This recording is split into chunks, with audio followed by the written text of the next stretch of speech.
Olá, a paz do Senhor para todos. O meu nome é Stephanie e hoje nesse vídeo eu vou estar colaborando com a Escola Bíblica Dominical da Igreja Metodista de Pilares, porque a gente agora está no panorama da Bíblia, um panorama bíblico, porque a gente quer num semestre tentar, compilar e fazer com que a gente possa passear por todos os livros da Bíblia, de uma forma resumida, claro, mas que a gente possa ter esse panorama. Ficou ao meu cargo falar sobre a monarquia de Israel, mas antes mesmo da gente entrar na nossa aula propriamente dita, a gente vai ter agora um tempo de oração, de agradecimento ao Senhor. Senhor Jesus, muito obrigado por mais esse dia nas nossas vidas, por esse dia que o Senhor nos concedeu, nos deu de presente para viver. Obrigada porque o Senhor nos dá a oportunidade de nos reunir, mesmo que online, Senhor Jesus, para aprendermos mais de Ti, mais das Tuas verdades, mais da Tua palavra, Senhor. A Tua palavra nos alimenta, a Tua palavra nos fortalece, Senhor Jesus, nos edifica, nos ensina a prosseguir. É como um manual para as nossas vidas. Por isso, nos ajuda a sairmos dessa aula cheios de Ti, diferentes, de repente, da forma como vamos iniciar.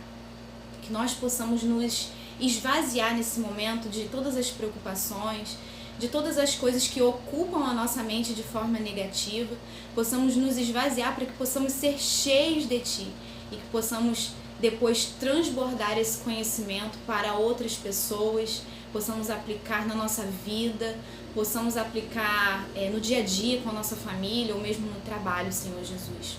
A Tua palavra é viva e eficaz e nós Te agradecemos por tudo aquilo que vamos receber dela, Senhor Jesus, através dessa aula hoje. Em nome de Jesus, Te agradecemos por tudo. Amém. Amém. Bom, como introdução dessa aula, eu já disse, que o tema é a monarquia em Israel. Só que a gente precisa entender determinados termos e eu fiz questão assim de assinalar alguns significados para que o entendimento fique bem claro, tá?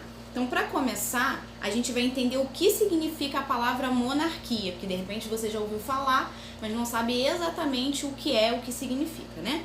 Monarquia é uma forma de governo em que o chefe de Estado tem o título de rei ou de rainha, ou mesmo outros equivalentes, como príncipes e princesas. Aqui no Brasil a gente não vive numa monarquia. Na Europa existem países que sim, que ainda vivem, Parece uma coisa de tempos distantes, do passado, mas a monarquia ainda existe em alguns lugares.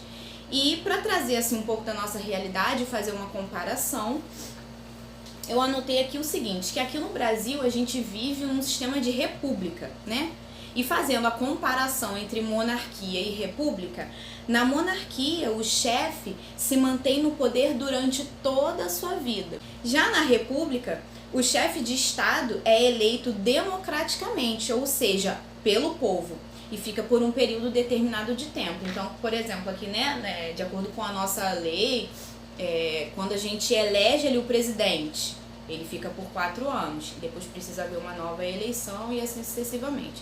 Cada lugar tem um sistema diferente, E aí agora sim a gente vai começar a entender quais foram as diferentes fases da monarquia de Israel, porque não foi sempre desse jeito, Existia um período anterior, existia um período posterior, e a gente vai ver um pouquinho de cada um.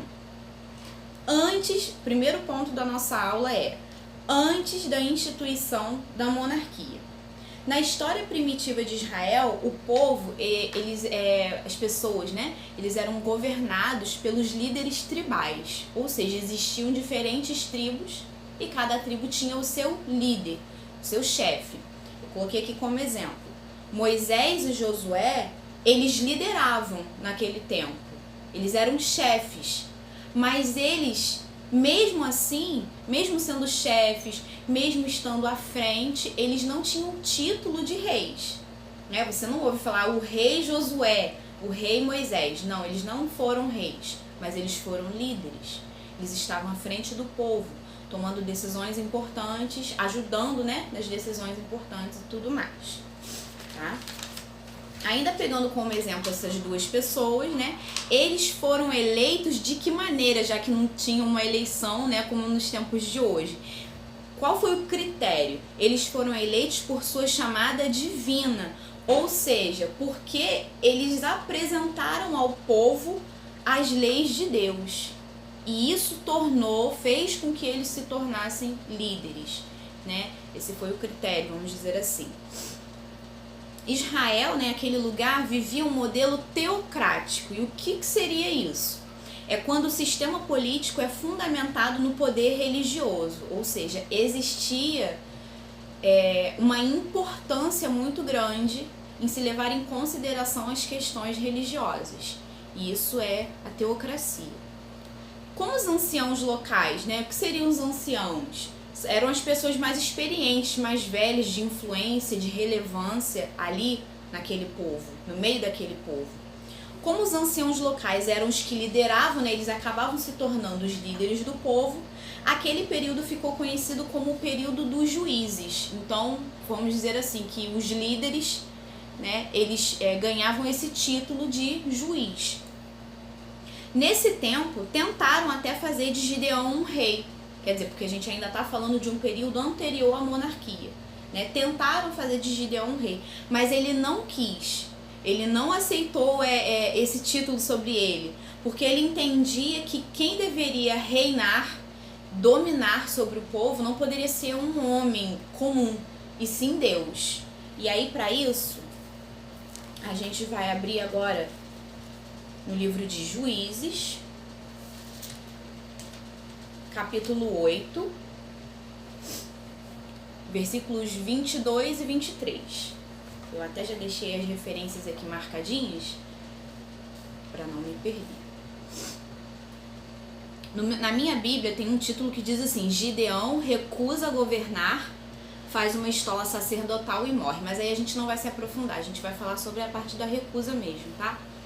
Nos versículos 22 e 23 diz assim: Então os homens de Israel disseram a Gideão: domina sobre nós, tanto tu como teu filho e o filho de teu filho, porque nos livraste do poder dos midianitas.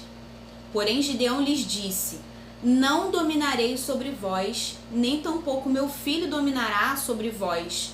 O Senhor, e aí a Bíblia dá um destaque assim para a palavra Senhor, né? O Senhor vos dominará. Então, aqui no versículo 22, quando diz assim, ó, domina sobre nós, tanto tu como teu filho, é uma referência a um outro termo importante quando se fala de monarquia, que é a dinastia. O que seria a dinastia? É uma série de reis ou soberanos de uma mesma família que se sucedem no trono, né? Então, depois da rainha Elizabeth, um exemplo, lá na Inglaterra, existe uma linha de sucessão, não é uma coisa aleatória, né? Existe uma ordem a ser seguida, e aí isso é a dinastia, né? O período dos juízes foi chegando ao fim num contexto de caos social, pois cada um queria, né, fazer o que dava na cabeça, por não terem um líder soberano. Então, quer dizer, que falta estava fazendo ali um líder adequado, que se encaixasse perfeitamente naquele posto, para que pudesse dar os direcionamentos que o povo precisava. Por falta de um líder, cada um tinha uma ideia, cada um ia lá e fazia, e isso estava transformando a vida deles numa verdadeira bagunça, né? A gente pode também concluir isso através do livro também de Juízes, onde a gente já está, só que agora a gente vai lá para o capítulo 21. Capítulo 21, versículo 25. Aqui. Capítulo 21, versículo 25 do livro de Juízes diz assim: naqueles dias não havia rei em Israel, cada um fazia o que achava mais reto. Imagina se a gente vive num lugar, a gente até presencia esse tipo de situação muitas das vezes nas nossas vidas em determinados ambientes, né? Quando cada um acha que o que ele está pensando é o certo a ser feito, ele vai lá e faz, aí o outro não concorda, e isso acaba normalmente em briga, em confusão, em caos, né? Como eu tinha falado aqui, um caos social. E o pior de tudo, que a gente pode também tirar como conclusão, não era simplesmente a ausência do rei humano. Claro, a liderança de um homem ali já se percebia que era muito importante. Era imprescindível que fosse, né, com uma certa urgência. Mas mais importante do que isso, acima disso, o pior era a falta de lealdade ao rei divino. Porque as leis do Senhor precisavam estar em primeiro lugar. E não simplesmente as leis dos homens, né, onde cada um ia lá e fazia a sua própria lei, né? Essa desordem também acontece em qualquer área das nossas vidas quando não damos ao Senhor o controle de todas as coisas, né? A nossa vida ela é dividida também em várias áreas.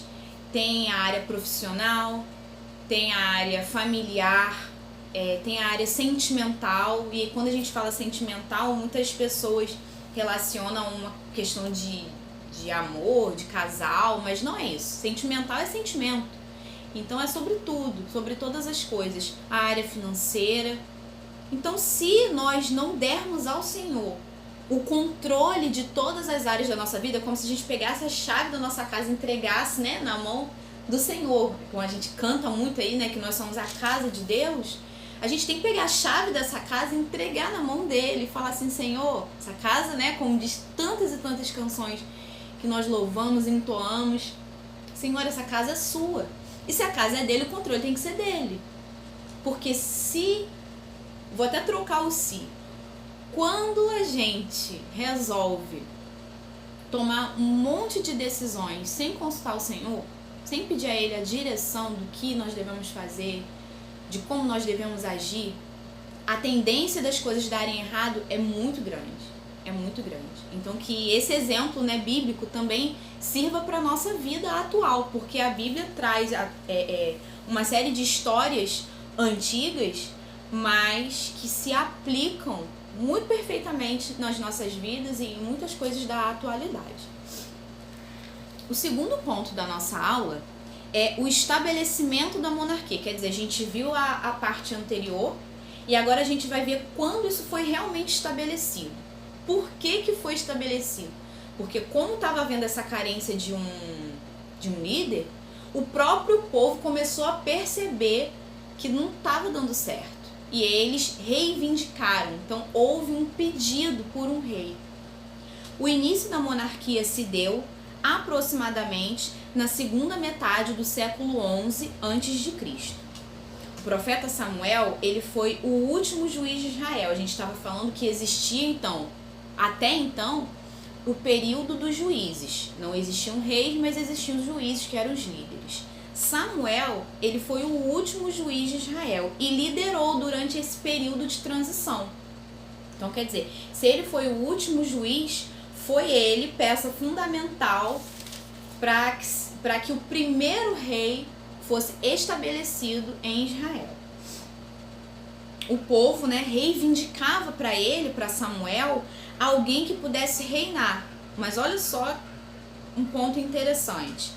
Mesmo que esse governante não fosse comprometido com a vontade de Deus, ou seja, o povo estava querendo rapidamente que se arranjasse aí um rei.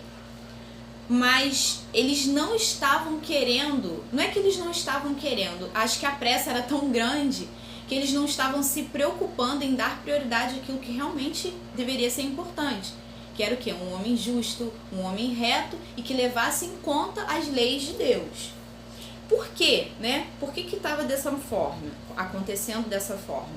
Eles queriam se parecer com as nações vizinhas, só que essas nações vizinhas eram pagãs.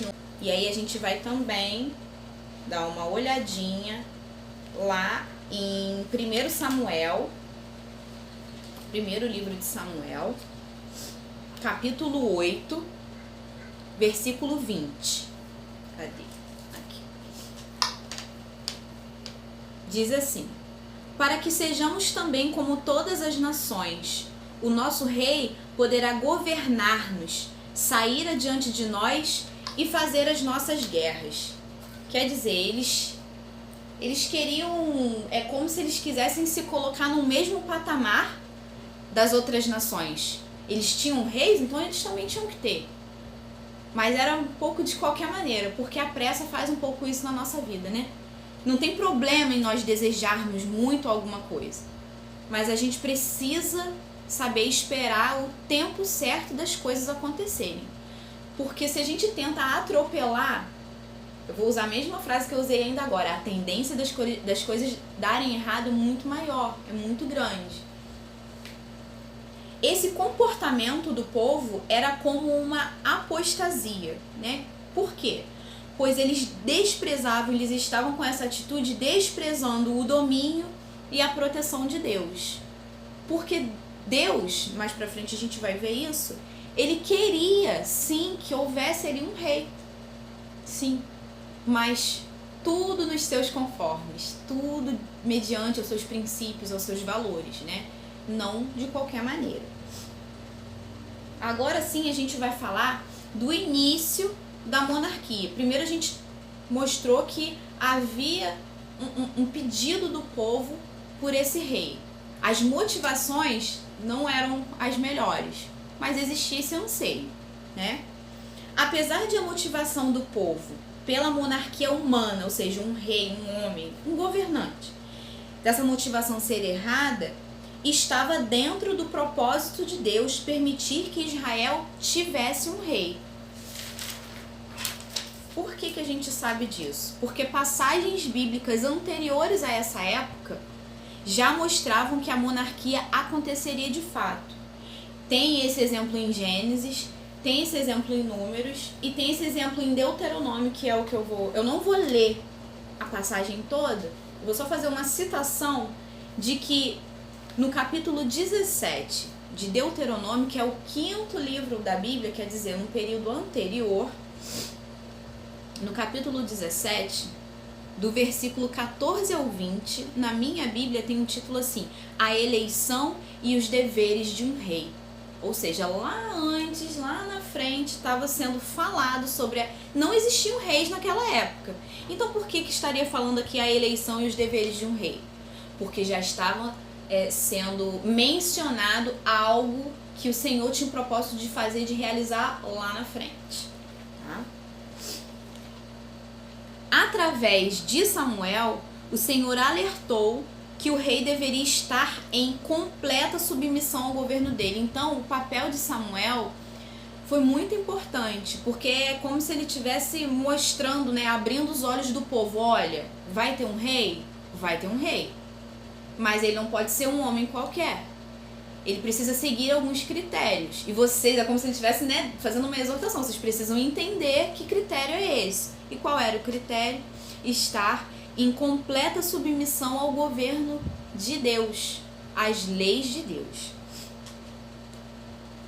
Assim, Samuel deveria ungir publicamente aquele que seria o primeiro rei de Israel, né? Então, esse ato de ungir, né, de lançar, jogar o óleo sobre a cabeça, indicaria que o início da monarquia estaria verdadeiramente debaixo da autoridade de Deus, né?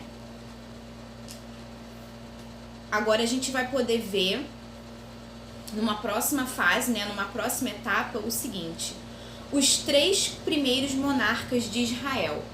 Quem foram os 3 primeiros reis, né? Que tipo de homens foram esses? Será que eles se encaixaram nesse critério tão importante que foi falado aqui em cima? De estar seguindo aquilo que Deus, né, tinha para o seu povo? Será que todos eles foram bons reis? Vamos ver. Primeiro, né, foi o rei Saul. Ele foi o primeiro rei de Israel. Ele tinha uma aparência que atendia bem a esse posto, a esse título, a esse cargo, vamos dizer assim, porque ele tinha porte de guerreiro. Mas, como a gente ouve tanto dizer, a aparência não é tudo, né? A aparência pode ser importante em alguns aspectos, sim, mas ela não é tudo. Israel conquistou muitas vitórias sob o reinado de Saul, porém seus erros foram muito graves e se tornaram maiores do que os seus triunfos. Então, quer dizer, a gente começou dizendo que ele se encaixava muito bem naquele papel, aparentemente, né? Mas que quando ele de fato começou a executar aquelas tarefas de rei, né, aquele papel de líder, ele foi cometendo alguns graves erros que acabaram se sobrepondo a tudo aquilo que ele conquistou. Porque, sim, existiram as conquistas de Saul, mas os erros, conforme nós vamos ver daqui a pouco, eles foram mais graves. Por que esses erros foram tão graves?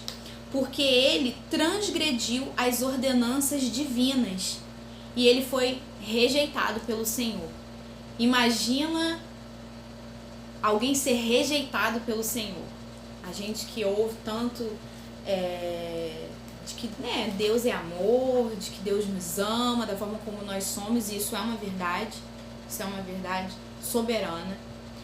Mas Deus também é aquele que sabe olhar para tudo de bom que nós fazemos, mas também para tudo de ruim que nós fazemos. Então a gente pode imaginar o quanto que as coisas que Saul fez foram graves aos olhos do Senhor, porque ele acabou sendo rejeitado. E aí a gente vai poder ver isso em 1 Samuel 15. Vou pegar aqui. Primeiro livro de Samuel, capítulo 15. Assim como em Deuteronômio, eu não vou ler a passagem toda, mas na minha Bíblia é só para fazer uma citação, porque é muito grande. E como foi falado também na introdução, esse é um panorama bíblico, né? Se a gente fosse aprofundar, a gente vai ultrapassar muito tempo, porque a Bíblia é muito rica e ela tem conteúdos muito extensos, então a gente dá uma passeada, né? Na minha Bíblia, o título do capítulo 15 é A Desobediência de Saul e a Sua Rejeição. Como foi falado aqui, né? Ele foi rejeitado pelo Senhor. E essas referências, por mais que eu não esteja lendo por completo, elas servem aqui como uma forma de vocês depois, isso é bom porque fica registrado aqui no vídeo também, depois com mais calma, com mais tempo, né? Cada um pode ler e ver os exemplos daquilo que eu tô falando aqui, porque eu organizei em tópicos para ficar mais claro, pra gente poder também falar um pouquinho de cada coisa, mas depois, né, cada um pode aqui dar uma pesquisada na Bíblia, fazendo uma leitura mais completa, mais aprofundada. O fim do reinado de Saul foi muito triste e solitário, pois Saul se afastou cada vez mais do Senhor. Porque, assim, na verdade é uma coisa muito clara, né? Quanto mais nós tomamos atitudes que não condizem com as coisas de Deus, mais eu me afasto de Deus. Tem muita gente, né? Pelo menos eu já ouvi esse discurso muitas vezes, né? Ah, eu amo o Senhor. Ah, Deus me ama. Mas as atitudes, as coisas que a pessoa faz no dia a dia não condiz com alguém que ama o Senhor. Claro, Deus ele é misericordioso, né? Mas se a gente ama tanto o Senhor, então a gente quer fazer igual com marido e mulher, vamos dar um exemplo, né? Se eu amo meu marido, eu quero fazer coisas que agradem o meu marido e não que entristeça o meu marido. É a mesma coisa, né? Um exemplo, claro. Mas é a mesma coisa com Deus. Se eu amo o Senhor, eu quero agradar o Senhor. Então eu quero fazer coisas boas que agradem o Senhor. E não coisas que entristeçam o seu coração. E quando eu entristeço a Deus, eu me afasto dele. É uma consequência, é algo natural. A gente vai ver essa comprovação. Essa eu vou ler. É um versículo. Primeiro livro de Samuel, capítulo 16, no versículo 14. Na minha Bíblia, eu sempre falo assim, na minha Bíblia, porque existem, né, diferentes versões. Na minha Bíblia, o título é Davi tange sua harpa perante Saul. E aí o versículo 14 diz assim: tendo-se retirado de Saul o Espírito do Senhor, olha só, o Espírito do Senhor se retirou de Saul, da parte deste, um espírito maligno o atormentava. Ou seja, né, quando eu fui pesquisar, quando eu fui estudar mesmo para montar um resumo, até de esquizofrênico Saul foi chamado em alguns estudos, né? Era como se ele tivesse verdadeiramente terminado a vida dele depressivo, porque ele se isolava, ele ficava muito só, muito sozinho, muito solitário. E um determinado estudo onde eu pesquisei citava, né, esse termo esquizofrênico, porque ele vivia, como diz a Bíblia, atormentado, perturbado, ouvindo vozes e etc. Né? Então, para ele, essa foi a consequência do afastamento de Deus, através de atitudes que ele tomou, porque, como foi falado, ele não seguiu aquele critério que Samuel falou lá atrás sobre seguir, né? O que é seguir? É eu andar ali reto, é eu fazer de acordo, segundo aquilo que foi estabelecido, que era o quê? As leis e as ordenanças de Deus, né? Esse foi o primeiro rei de Israel, o rei Saul. Agora a gente vai falar do segundo rei, e de repente, né, vou dizer aqui que uma das figuras mais importantes assim que a Bíblia nos traz, que foi o rei Davi. Ele foi o segundo rei de Israel. A sua história é muito conhecida. Davi foi chamado de um homem segundo o coração de Deus. E isso foi falado aonde? Em Atos, esse eu vou abrir, tá? Atos 13, 22, já é lá no Novo Testamento. Deixa eu andar aqui que a folha é muito fininha, às vezes acaba aqui, ó, 13, versículo 22, é mais na parte B do versículo, né? Que diz assim: achei Davi, filho de Jessé, homem segundo o meu coração, que fará toda a minha vontade. É engraçado que a gente sempre dá muita importância para a parte que diz que ele foi um homem segundo o coração de Deus, porque isso é muito grandioso mesmo.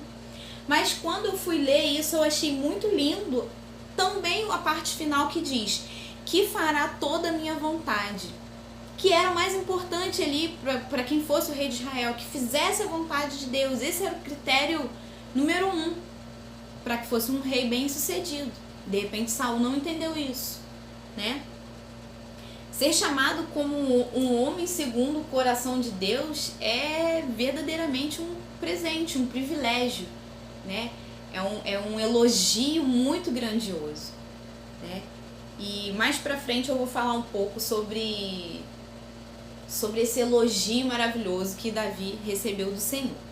Mas eu também disse aqui que a história dele é muito conhecida. E quando eu estava escrevendo isso aqui no meu resumo, eu lembrei do meu filho.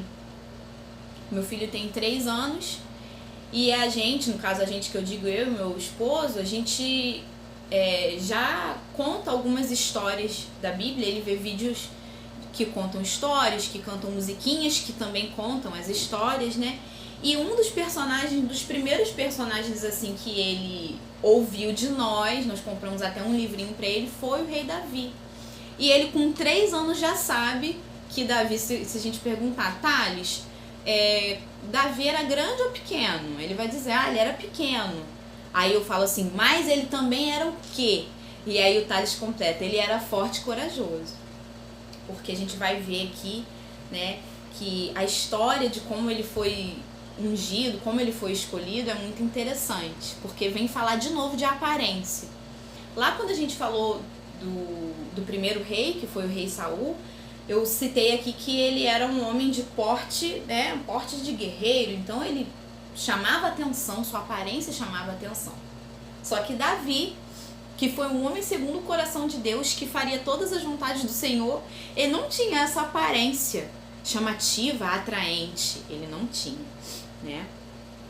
O profeta Samuel procurava na casa de Jessé, que era o pai de Davi, pelo escolhido do Senhor para suceder o governo de Saul, né?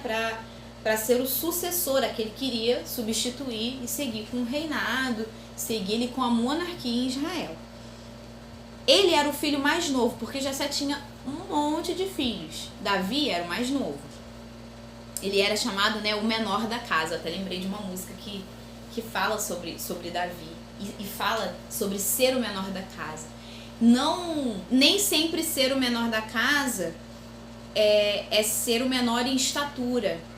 às vezes as pessoas nos veem, ou a gente vê alguém como uma pessoa que não é relevante, que não é importante, ou a gente não dá a uma determinada pessoa o seu devido valor. Então a gente olha para a pessoa e o considera como pequeno, ou aqui como Davi, né, o menor da casa. Sim, ele era realmente o mais novo, né, o caçula dos filhos.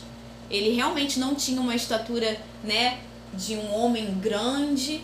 Nesse caso aqui, ele era o menor em todos os sentidos.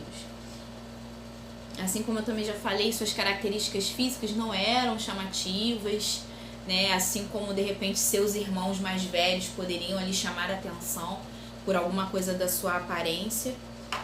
Mas ele era um jovem, assim como o Thales já sabe, muito valente, muito corajoso. A Bíblia mostra, né, ocasiões em que ele, ali onde ele ficava, né, cuidando dos animais, ele às vezes precisava enfrentar outros animais para proteger ali o seu rebanho. E de repente, né, nem seu pai nem seus irmãos sabiam do que ele era capaz, porque ele ficava ali sozinho, mas ele fazia o serviço dele, fazia bem, porque ele era valente e corajoso, né? De repente falta isso na gente.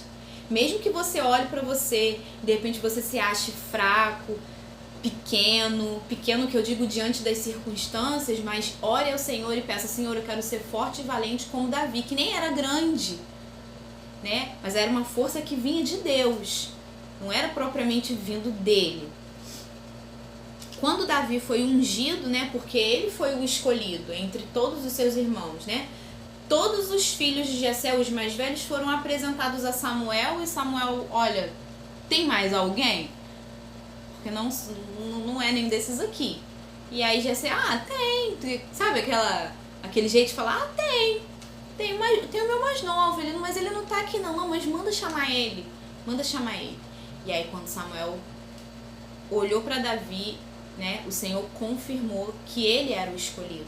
E quando Davi foi ungido, a gente vai ler esse versículo. O Espírito do Senhor se apossou de Davi. Está em 1 Samuel 16. A gente está, né, fazendo quase que passeando aqui no livro de 1 Samuel. Deixa eu ver que eu acabei desmarcando. 1 Samuel 16, versículo 13. Vamos lá. Tomou Samuel o chifre do azeite e o ungiu no meio de seus irmãos. Então ele foi ungido, lembra que tinha sido falado lá, ser ungido publicamente. Ungiu no meio de seus irmãos, e daquele dia em diante o Espírito do Senhor se apossou de Davi. Ou seja, imagina, né? O Espírito do Senhor se apossando de nós, que coisa poderosa.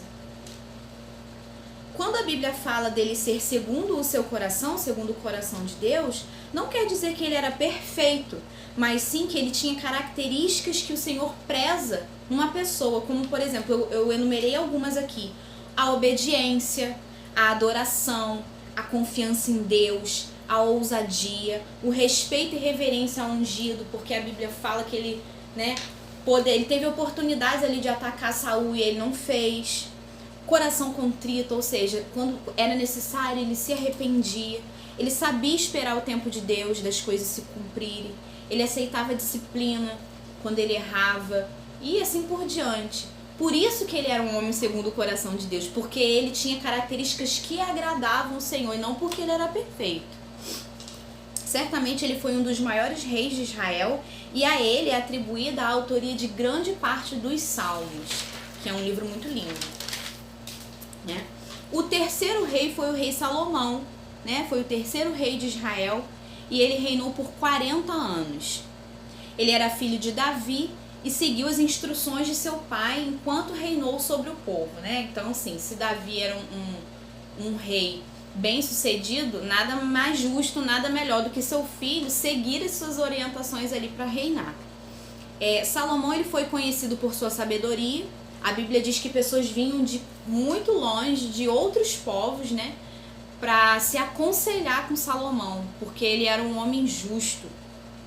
e foi também conhecido por executar o projeto de seu pai, né, Davi, construindo o primeiro templo de Jerusalém, que abrigou a Arca da Aliança. Então ele também foi um rei muito importante, né? Só que esses foram apenas os 3 primeiros, existiram outros. Só que a gente não vai poder falar, né, tão detalhadamente assim de todos os outros. Então eu me restringi a falar desses 3 primeiros que foram muito importantes. A outra fase é depois da monarquia, que a gente agora falou dos 3 primeiros reis, né? E o que aconteceu depois que a monarquia verdadeiramente foi estabelecida, né? O desenvolvimento posterior. Israel teve uma monarquia unida até o reinado de Salomão, que foi esse terceiro que eu falei. Depois disso, acabou acontecendo uma grande divisão. E as 2 partes foram o seguinte, né? O reino do norte, que era Israel, e o reino do sul, que era Judá. Tá? Israel teve ainda muitos outros reis, como eu citei ainda agora, e embora alguns desses governantes, essa parte é muito importante, embora alguns desses governantes fossem vistos como sendo assim supostamente o cumprimento, né, da esperança messiânica, ou seja, da vinda do Messias de repente, o Novo Testamento vem para nos mostrar que a esperança de um reinado perfeito só se cumpriu verdadeiramente em Jesus Cristo. Quando Jesus vem, né, a esse mundo, e aí a gente não vai nem poder se aprofundar em falar da história de Jesus, mas a gente vai perceber que nunca existiu um rei que fosse perfeito, mas Jesus Cristo, o reinado de Jesus, ele é assim, ele é perfeito. E até concluindo aqui já a nossa aula, né, quando eu estava pesquisando e veio essa parte que diz que o Novo Testamento mostra que um reinado perfeito só se cumpriu em Jesus, eu lembrei de uma canção até conhecida e que a gente já cantou bastante na nossa igreja, que fala, né, teu reino é sempre eterno, teu reino é sempre eterno, firmado em misericórdia. Ou seja, justiça, igualdade, bondade, fidelidade, um reinado perfeito, só Jesus, somente dele, né? Firmado em misericórdia, ou seja, não era um reinado firmado em guerras, em resolver com embates e combates, mas um reinado firmado em misericórdia e uma série de outras coisas boas da parte de Deus, justiça, igualdade, bondade, fidelidade, só mesmo Jesus, para ser um rei perfeito, né?